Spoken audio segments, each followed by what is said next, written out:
It's great to have you guys here. Thank you for clicking on the video and watching this before our time to get together and have a discussion. I hope your day has been great. I hope you're feeling great. I hope school was great. I hope everything's going great for you. But today we're going to talk about some more greatness, some more Jesus, great scriptures, great examples, and great practicals that we can take away.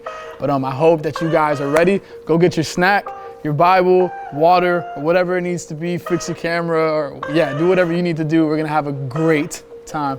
We're looking forward to it.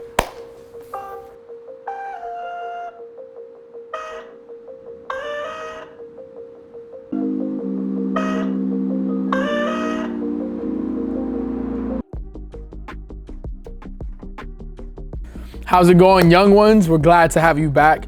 If you've been tuned into the channel over the past few weeks, you know that we've been in a series about the character of Jesus. We've spoken about a few of his characteristics, so if you missed out on any of those, feel free to go back and check those out. But this is actually the one that wraps this whole series up. It's been a great one, and I pray that it's been a super good and a big and amazing help to you guys. But to start this one off, I want you guys to think about what makes up true greatness. What does it mean to be great? Great in the eyes of strangers, friends, family, great in the eyes of God. But greatness to us can look and feel like a bunch of different things. It could be winning a championship with the team that you play for. It could be getting straight A's, getting a victory royale in Fortnite, or winning a match in the Gulag and COD. But learning to properly blend makeup for the girls out there, getting a paycheck that you worked hard for, seeing results after a few workouts, or getting a compliment on an outfit that you put together. Maybe getting to 1,000 followers or subscribers on a platform that you're a part of. Or conquering a fear. Maybe it's gaining influence or gaining popularity, or maybe it's actually just earning respect. There's probably so many different answers that you can think of, but notice most of our moments of greatness seem to be tied to some sort of personal success that we've obtained for ourselves. But I believe the scriptures show a clear way to live a life full of greatness. The greatness that God would also call great. Great here on earth and great in heaven. Let's turn to Mark chapter 10. We're going to start in verse 35 and read to 45. But before that, I want to give you guys some context while you turn there. So here's the context. Slightly earlier in the verses 32 to 34, Jesus is leading the 12 disciples to Jerusalem. While he's headed there, he lets his guys know that he's going to die soon. This is the third time that he's explained this to them in some shape or form. The third time that he's telling them, I'm going to be dying soon. This could be comparable to letting someone in your family or some close friend know that you're going to be dying soon due to some terminal illness.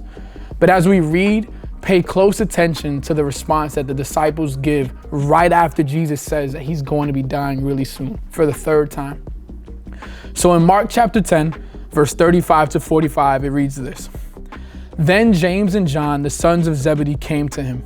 Teacher, they said, we want you to do for us whatever we ask. What do you want me to do for you? He asked. They replied, let one of us sit at your right and the other at your left in glory. You don't know what you're asking for, Jesus said. Can you drink the cup I drink, or be baptized with the baptism I am baptized with? We can, they answered. Jesus said to them, you will drink the cup I drink and be baptized with the baptism I am baptized with. But to sit at my right or left is not for me to grant. These places belong to those for whom they have been prepared. When the 10 heard about this, they became indignant with James and John. Jesus called them together and said, you know that those who are regarded as rulers of the Gentiles lord it over them, and the higher officials exercise their authority over them. Not so with you. Instead, whoever wants to become great among you must be your servant. And whoever wants to be first must be slave of all. For even the Son of Man did not come to be served, but to serve, and to give his life as a ransom for many. So again, this is the third time Jesus has spoken about how he's going to be mocked, he's going to be spit on, he's going to be flogged and put to death. Though he had mentioned the coming death a couple times before, this third time was more grim. It was more detailed than the prior two times that Jesus has brought it up. Yet after this, James and John, with what seems like no regard for what Jesus had just said, asked Jesus if he would do whatever they wanted him to do. Jesus just shared news that would normally be heavy for a close friend to hear, yet they showed no care for him. Instead, they were more concerned with their lives after he dies rather than the fact that he's right here letting them know that he's going to be dying soon. From my understanding, it's like saying, okay, bet. So you're going to die, but before you do, can you do me a favor? This is like a huge slap in the face, in my opinion. But look at how Jesus responds. Rather than responding hurt, he says, what do you want me to do for you? Rather than a correction to the dumb question that I feel that they asked, he asks them a question. But the question does draw out the heart of their request. The heart of this request is something we can understand better if we take a look back at chapter 9. We see the 12 disciples had a dispute about who's the greatest disciple in the group. And it's not a coincidence that even that conversation took place after the second time Jesus said that he was going to be dying soon. After that dispute, Jesus tries to teach the fellas that the value of looking to be great for themselves is only going to be found by serving others. It's not going to be about what they did personally for them. But that controversy gets sparked up again here in Mark chapter 10. And again, Jesus calls them together and he's trying to help them understand that they need to devalue their earthly concept of greatness and to embrace the heavenly one. To settle this issue, Jesus contrasts the difference between the greatness of an earthly kingdom and the greatness of his kingdom in heaven. So an earthly kingdom's greatness is usually determined by things along this line. How many people does the leader control? How great is the army? How large is the land that's controlled? And how long have they been in power? But the kingdom of Jesus it's a standard of one thing, of just service. To be able to understand and apply this to how we live, we have to see it isn't about what service can I get people to do or the prestige that I can gain, but what kind of service can I give? The question for us while making decisions to do something is too often, what's in it for me? Rather than what can I do to be a benefit to someone else or to more people?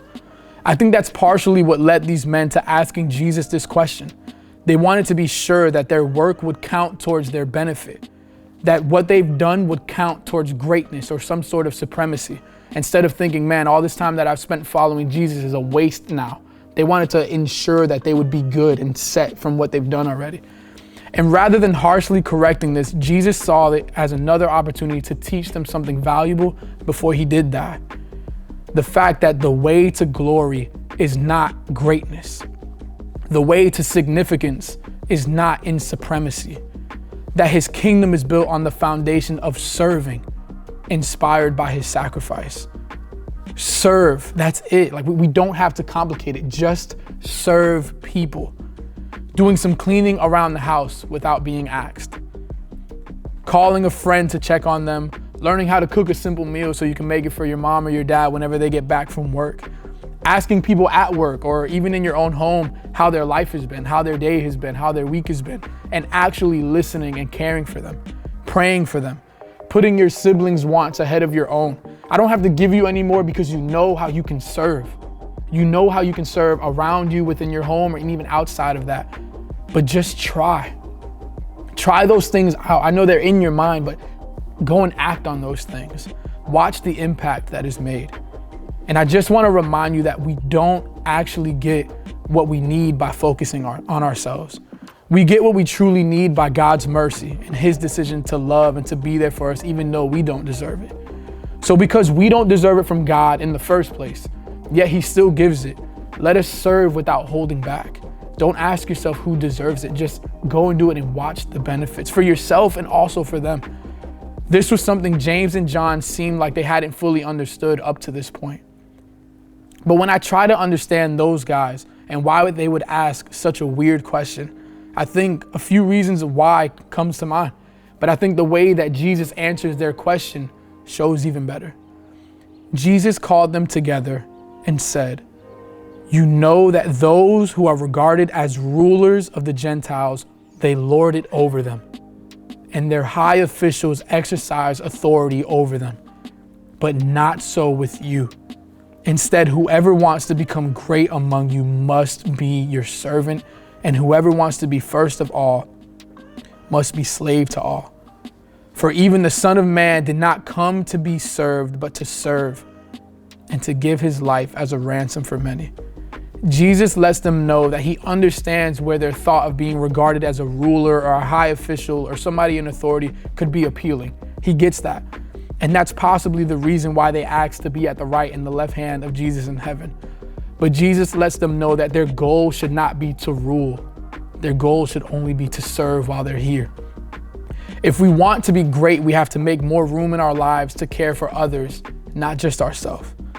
I think the beautiful thing about this is that Jesus doesn't ask his disciples to do something that he personally would not do. That personally helps me because sometimes I find it tough to obey leadership that hasn't shown that example by leading in the first place. But Jesus isn't that kind of leader. He's a clear example of what he teaches. Look at these other examples of Jesus first being a servant and a lover, then communicating the expectation to his disciples to also go out and serve and love others. So here he serves. We need to serve like he serves. John 13:12-17 says this. When he had finished washing their feet, he put on his clothes and returned to his place. Do you understand what I have done for you? He asked them. You call me teacher and Lord, and rightly so, for that is what I am. Now that I, your Lord and teacher, have washed your feet, you should also wash one another's feet. I have set you an example that you should do as I have done for you. Very truly, I tell you, no servant is greater than his master, nor is a messenger greater than the one who sent him. Now that you know these things, you will be blessed if you do them. Again, he was the example first, washing their feet and serving them. Then after that, calling them to that expectation, but also letting them know if they go and do this, they will be blessed in what they do. Greatness. And then another scripture talking about how to love like he loves. John chapter 13, a little bit more forward from what we just read, verses 34-35 says this. A new command I give you, love one another as I have loved you. So you must love one another. By this, everyone will know that you are my disciples if you love one another. The things Jesus did were examples of how to be a servant, how to be willing to put others' needs above yourself. As we come for a close, I just want to share a quick story that I saw online. It's a story about this teacher who brought a bunch of balloons to school. She told their students to blow them up and to write their names on it. So after they did that, she tossed all the balloons into the hallway. So they all got mixed up and things along those lines. And then she told her students, go and search for the balloon with their name on it.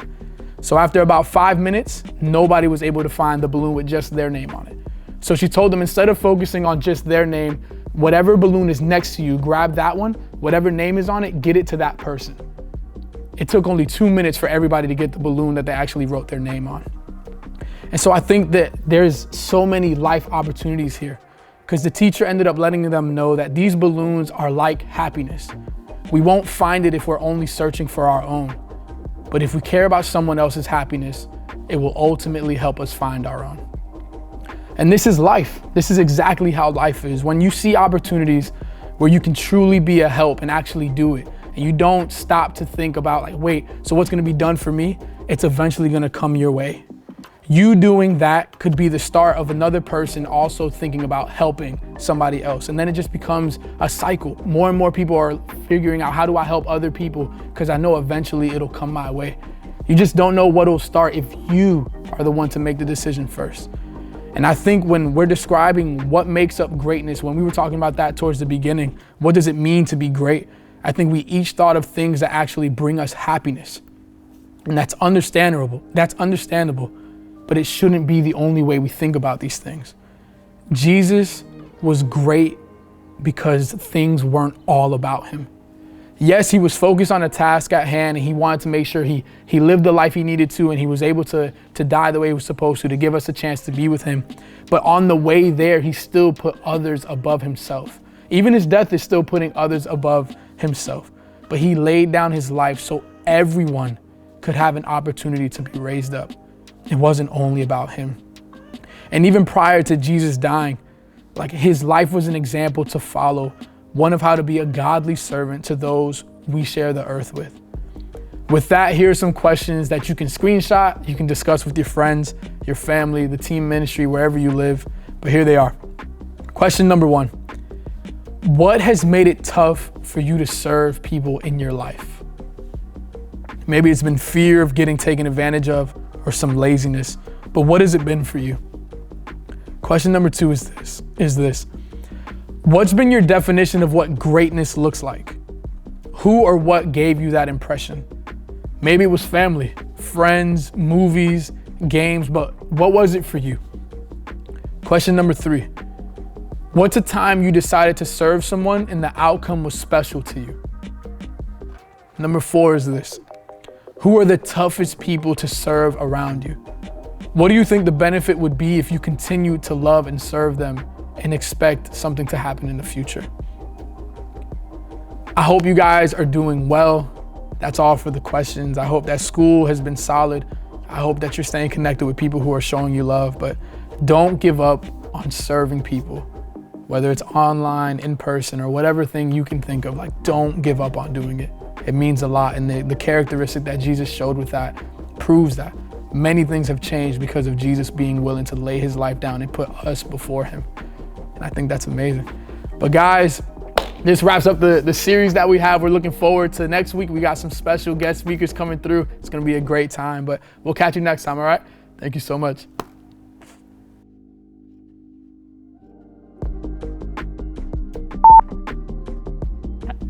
Hey, thanks for watching our YouTube channel. Please like, comment, subscribe, and share. We are so excited about all that God is doing right here in Broward County, Florida.